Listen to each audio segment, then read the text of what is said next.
मी Rajshri food आणि travel ब्लॉगमध्ये तुम्हा सर्वांचं खूप खूप मनापासून स्वागत करते। सर्वप्रथम तुम्हा सर्वांना श्रावणातल्या तिसऱ्या शनिवारच्या हार्दिक शुभेच्छा। आपली ही शनिवारची उपवासाची सिरीज चालू आहे। 2 शनिवार मी तुम्हाला 2 वेगवेगळे उपवासाचे पदार्थ दाखवले।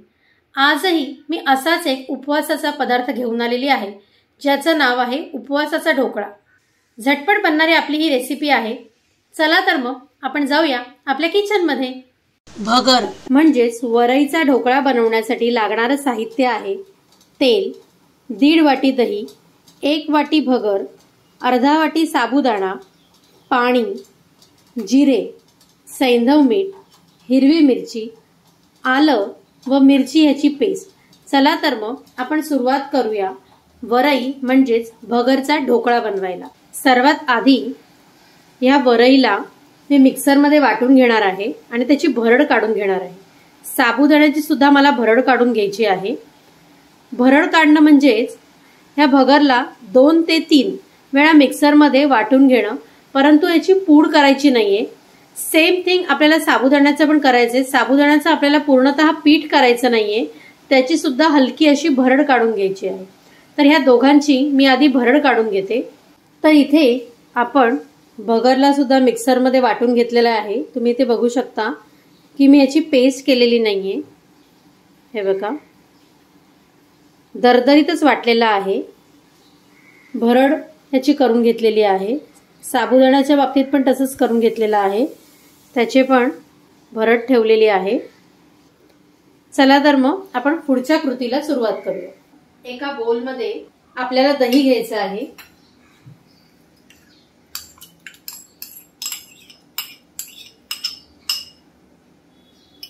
त्याला व्यवस्थित फेटून घ्यायचंय, कुठेही लम्स राहता कामा नये आणि हे एकाच दिशेने फेटायचंय। त्यानंतर यामध्ये घालायचं आहे भगर,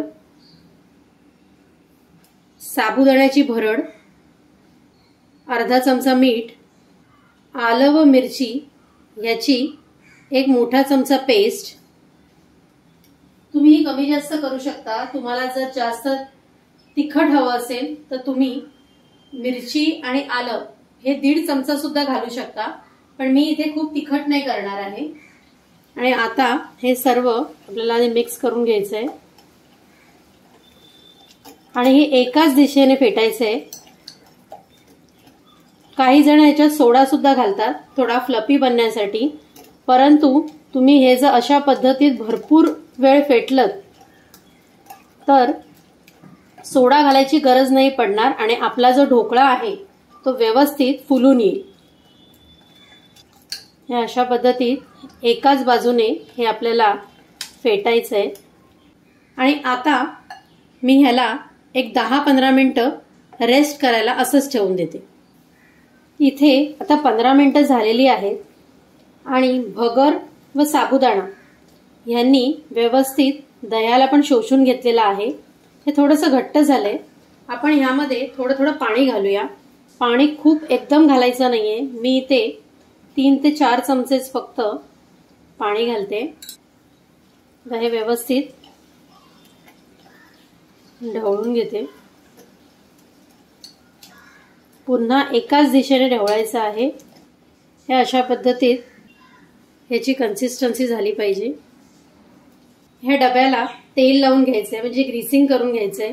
हे अशा पद्धतीने ब्रशने सगळीकडे ह्याला असं ग्रीसिंग करून घेते। हे अशा पद्धतीत ह्याला हे तेल असं लावून घ्यायचंय, सर्व बाजूने असं लावून घ्यायचंय।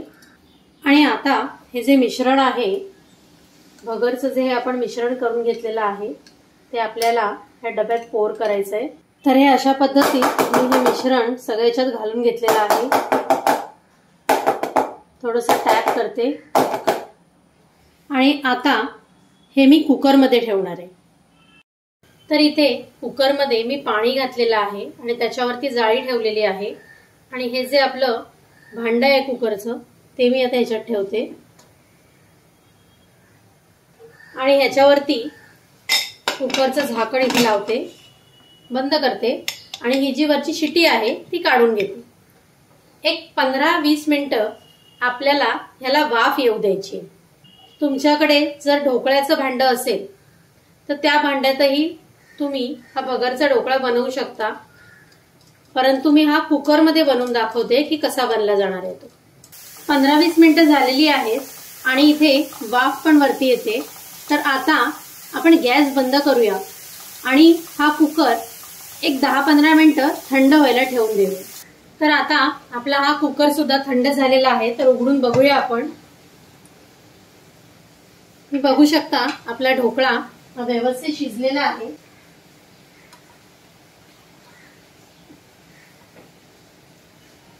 आता मी ह्याला काढून घेते। याला मी ते व्यवस्थित काढून घेतलेला आहे। सुरीच्या साहाय्याने साइड जो आहे याचा तो असा काढून घेते। आता हा जो भाग आहे हा असा करते, तर ह्याला असं डॅप डॅप करून ह्याला असं काढून घेते। तर हा तयार झालेला आहे आपला फ्लफी ढोकळा।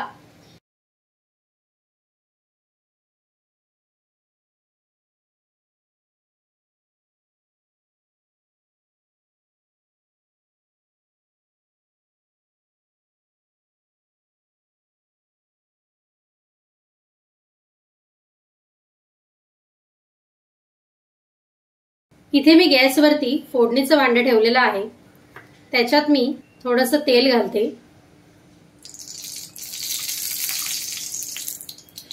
की त्यामध्ये घालणार आहे 1 चमचा जिरं आणि आता मी गॅस बंद करते। ह्या ज्या हिरव्या मिरच्या घेतल्या त्या सुद्धा मी त्यात घालून घेते। आता आपण ही जी फोडणी करून घेतलेली आहे ती त्याच्यावरती घालूया।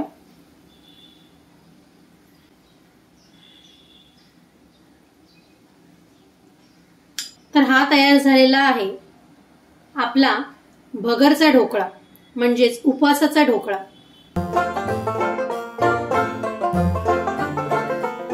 तर हा तयार झालेला आहे आपला वरईचा म्हणजेच भगरपासून बनवलेला उपवासाचा ढोकळा। खूप झटपट अशी ही बनणारी रेसिपी आहे, कारण आपली ही जी सिरीज चालू आहे उपवासाची, ह्याच्यामध्ये आपण उपवासाचे झटपट असेच पदार्थ बघतोय। तर तुम्ही सुद्धा नक्की ही रेसिपी घरी करून बघा आणि कमेंट करून मला नक्की कळवा की तुमच्या घरातल्यांना ही रेसिपी कशी वाटली। आणि माझ्या चॅनलला लाईक करा, शेअर करा आणि ज्यांनी माझ्या चॅनलला सबस्क्राईब केलेलं नसेल त्यांनी लवकरात लवकर माझ्या चॅनलला सबस्क्राईब करा। Till then, bye.